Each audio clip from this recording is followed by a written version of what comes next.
On YouTube, it's Gabrielle with the Gift to Gab. I know I've been gone for a while.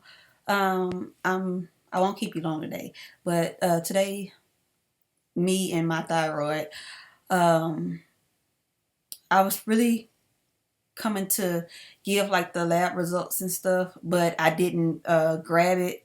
And I've been out today. I went to a job interview and I got a job, so I didn't really do a lot of preparation work to do this video. So I'll come back and actually do the lab results maybe tomorrow. I know I'm going to be out a lot because I have an appointment and then I have to buy a lot of stuff. But the real reason that I was actually coming on, maybe you can tell by my face, is that I'm pregnant now. And I've been pregnant for a while. I'm 37 weeks and 3 days or something like that. My due date is kind of wacky. My due date is September 6th and September 7th. I know you gotta choose one day. Well, based on the doctor I had at the OB that I had at first, my due date is September 6th. And he said he was a high risk doctor, but he didn't treat me as high risk. So I went and found one, around week 34. And so this doctor, she tells me that my due date is September 7th. It doesn't really matter what those two say because I want to have the baby on September 5th because that's my birthday. So I'm hoping that my due date is actually September 5th, or tomorrow when I go to her, I'm going to see about what is it called? Being induced on September 5th. And the reason why is not just because I wanted to be on my birthday, but because I actually, she sent me to a specialist, and when she sent me to the specialist, he said that, well, this is the thing that I kind of wanted to talk about a little bit.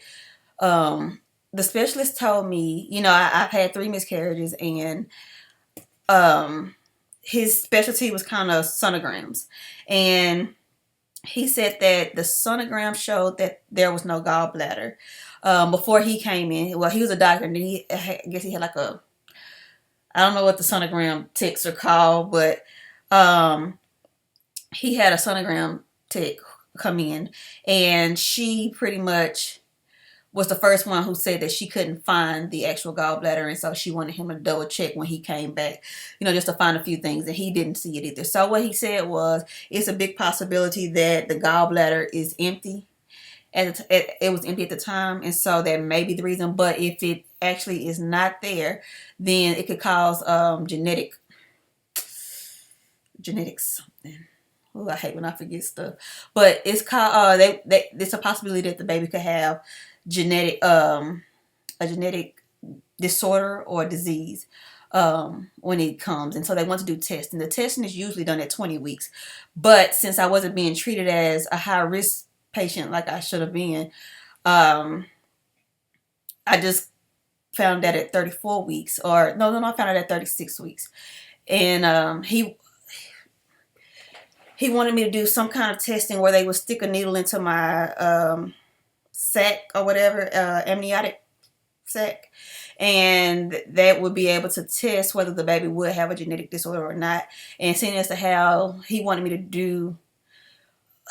to be induced at 39 weeks, I told them I would just rather wait and find out later once the baby is born, because the other option was to have the baby born, and once the baby is born, they would test the blood that comes out of the I don't know if it's the placenta or out of I think it's his umbilical cord, I think, or he or she.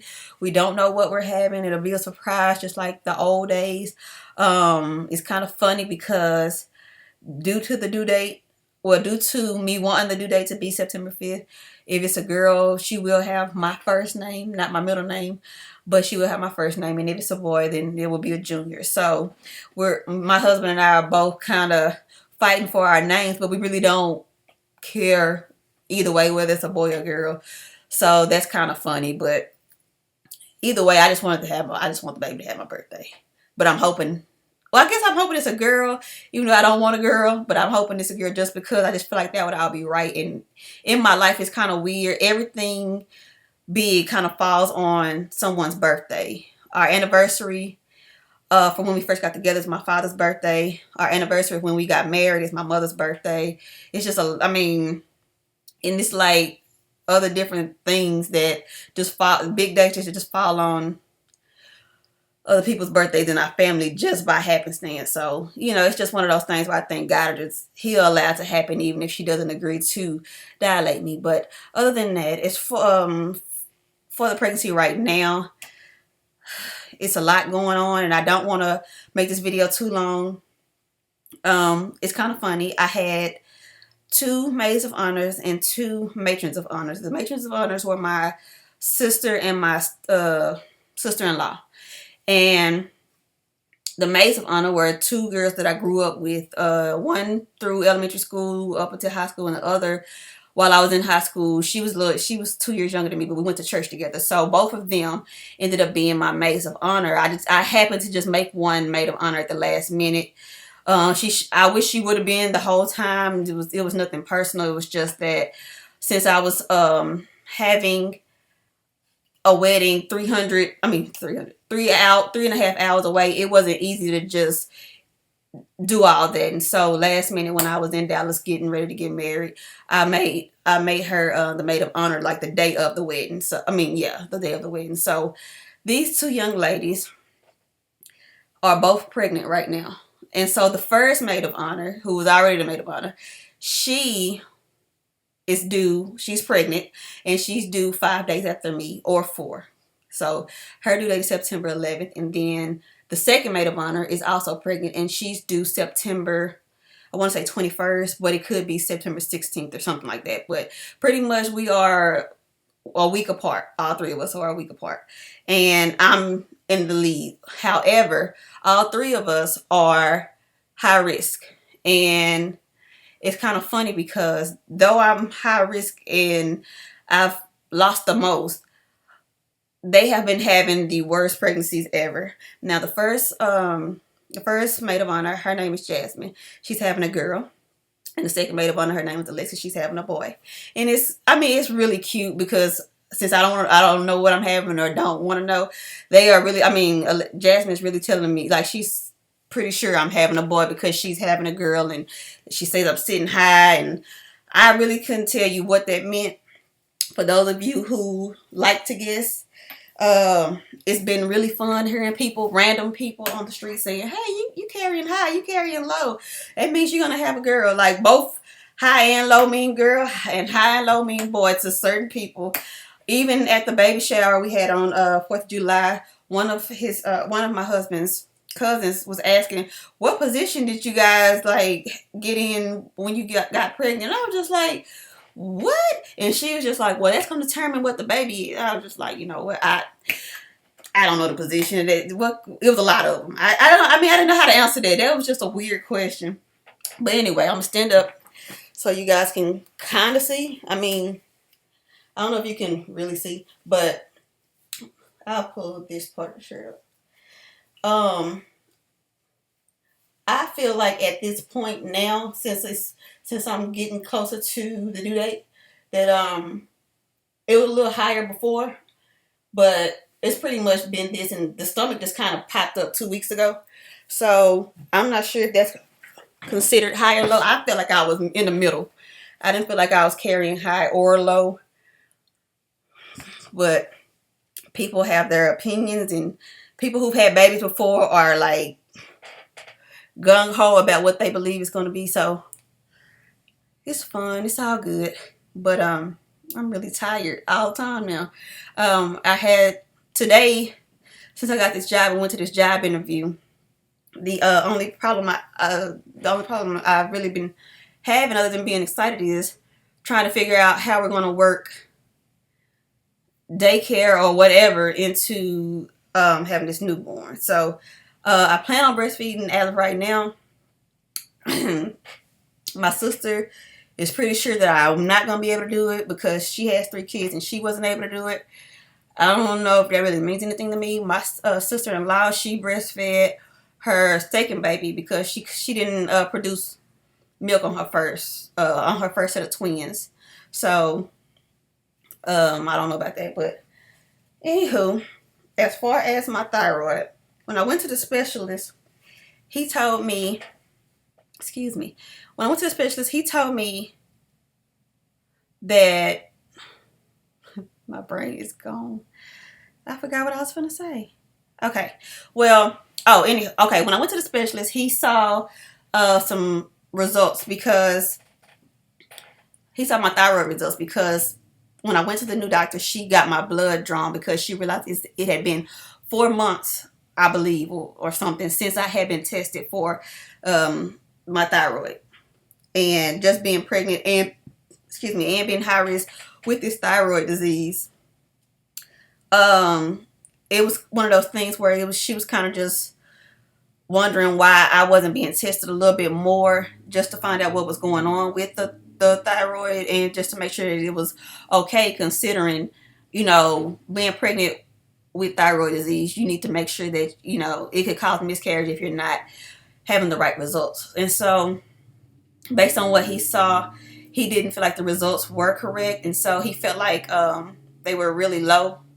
And so I should have been taking more medication. He said that throughout the pregnancy, I should have been taking more thyroid medication, and a endocrinologist would have been able to tell me that. However, 2 days before that, I had just went back to see my endocrinologist and had just got lab results. And I have the worst endocrinologist in the world. And I didn't want to even talk about this to take up time. But when I got to the endocrinologist and he saw the results, he said the results were off. However, the last time he checked 3 or 4 months ago, he said the results were normal. And the results were almost the same, except for one. I think it was the free T3 or something like that, or free T4. I don't remember. But that was the only one that was kind of different. And so this time, for him to tell me that it's really off, I know my TSH was like 3.3. I have to do another video when I get the results, because I went to my lab online to try to request them, but since I'm just now signing in for the first time, it's telling me I might have to wait 2 days to get the results. So I'm gonna look for the paperwork because I can't remember exactly where I put it, but if I find it, I'll just update it tomorrow, and if not, then I'll just update it once I get the lab work on my computer. So whew. I have a lot of heart palpitations, so I get really, really, really fatigued for whatever reason, and I don't understand. I could just be sitting down or lying down, and I just get tired. So excuse me. But when I talked to the specialist and he saw it, my endocrinologist said that my results were off, and he wanted to increase my dosage by me taking a extra armor pill on Sundays. And once I get you the results, you'll be able to know, what kind of range it is in for it to make sense.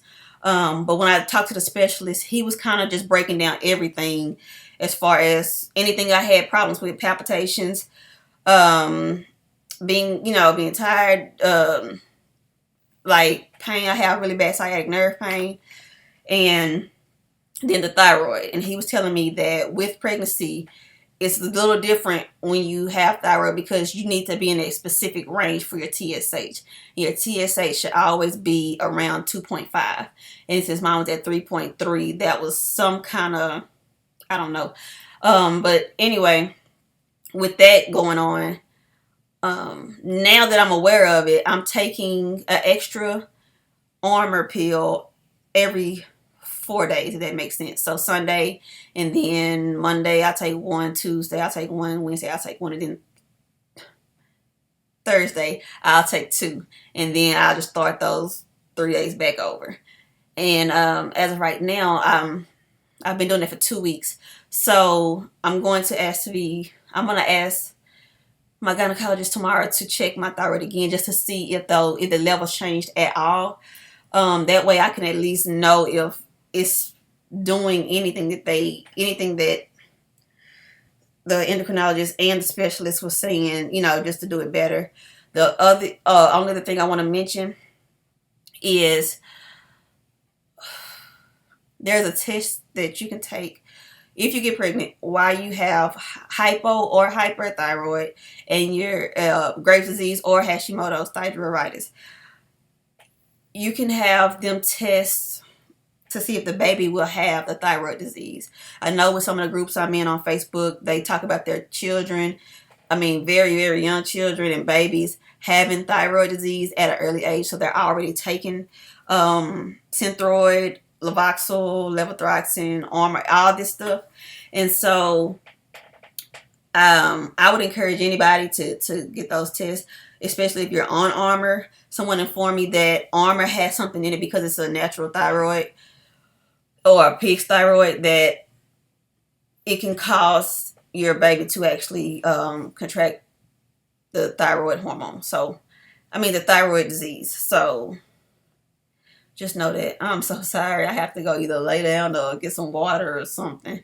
But I'll update you guys as soon as I can about my thyroid labs. And I will update you guys about my pregnancy a little bit better on the next video. But I did want to at least get this one out while I could, since I have makeup and stuff on, because I'm not big on, well, I'm not big on makeup in the first place, but I'm not big on makeup during pregnancy. Well, during this pregnancy, because everything breaks me out. I have really bad acne. It showed up really early on in the pregnancy. And the only thing that I can use to actually wash my face at all is coconut oil or Dove face body wash, the little bar soap. That's it. So sorry this is long. I didn't try to make it 16 minutes. I was hoping it would be 8. I'm so sorry. But I will be back to update you guys about me and my thyroid with my labs, and about me and my pregnancy, because I got some questions I need y'all to answer. And I'm supposed to have my bag packed and all that good stuff, but I'm pretty much really, really behind. You can see boxes behind me. We're trying to get the nursery together. Just started that this morning. So I'll be back to ask y'all questions. All right, have a blessed night. Bye-bye.